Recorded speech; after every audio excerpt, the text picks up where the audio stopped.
Bonjour à tous, alors aujourd'hui je vais vous montrer un petit peu toutes les sources de bruit possibles et imaginables, vu que parfois en commentaire, et comme vous le savez je réponds à tous les commentaires, on me demande souvent des sources de bruit, on a tout remplacé, etc. Donc ici je vais faire une espèce de petite compilation qui va compléter les autres vidéos que j'ai déjà mises en ligne. Alors ici, vous voyez bien qu'on a la coupelle d'amortisseur qui avance et qui a énormément de jeux. Ça, par exemple, ça fait un bruit du tonnerre sur les bosses, etc.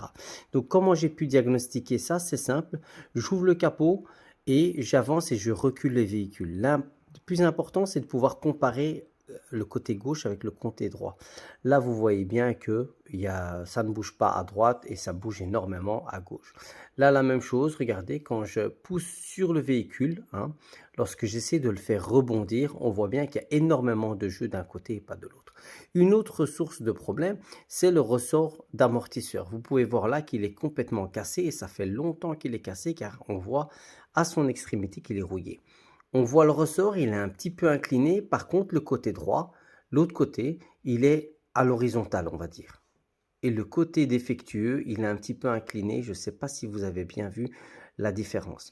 Après, vous vous rendez compte que forcément, la spire, il manque une spire et l'idéal, ce serait de les compter et de se dire, ben voilà, on va comparer le côté gauche du côté droit. Et très souvent, le véhicule où il manque une spire, eh bien, il est un petit peu rabaissé par rapport à l'autre côté, comme vous pouvez le voir. Et il y a une usure anormale au niveau du pneumatique. Vous voyez bien que là, la spire, elle est complète et elle va la buter juste là.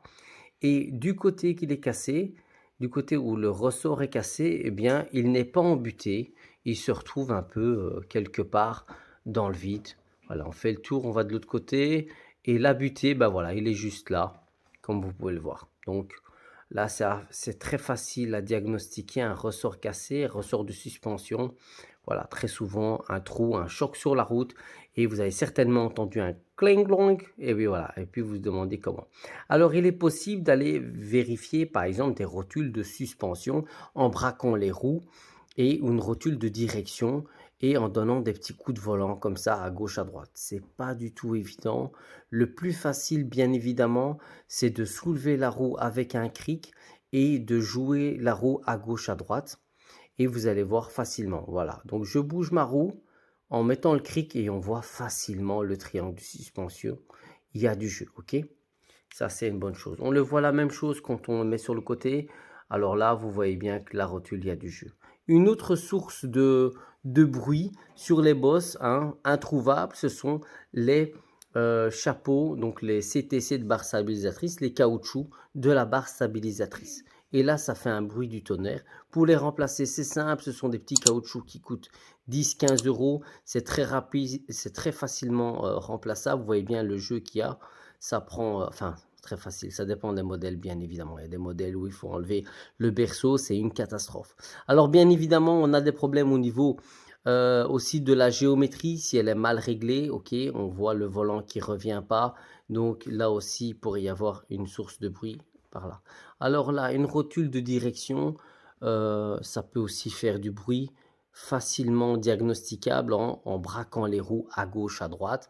Toujours le même souci là au niveau du silent block, de la rotule, toujours le même souci, ça aussi ça peut causer un bruit atroce, extrêmement gênant. Là vous voyez qu'il n'y a presque pas de jeu. Alors une autre source de bruit, c'est le support moteur en lui-même. Là vous voyez le moteur vibre et le support moteur absorbe bel et bien les vibrations. Et dans d'autres cas, eh bien, vous allez voir carrément ça saute. Il peut sauter détaché. Là, la caméra ne montre pas tellement bien, mais lorsque on le voit, je veux dire sans la caméra, là c'est flagrant. Voilà. Une autre source de bruit, c'est avec la courroie d'accessoires, donc la courroie d'alternateur. Lorsque vous placez la baladeuse verticalement, vous ne voyez pas bien.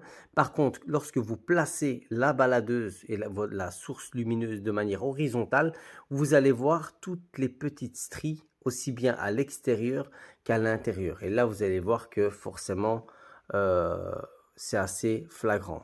Sans oublier également la poulie d'alternateur qui, elle aussi, peut faire du bruit.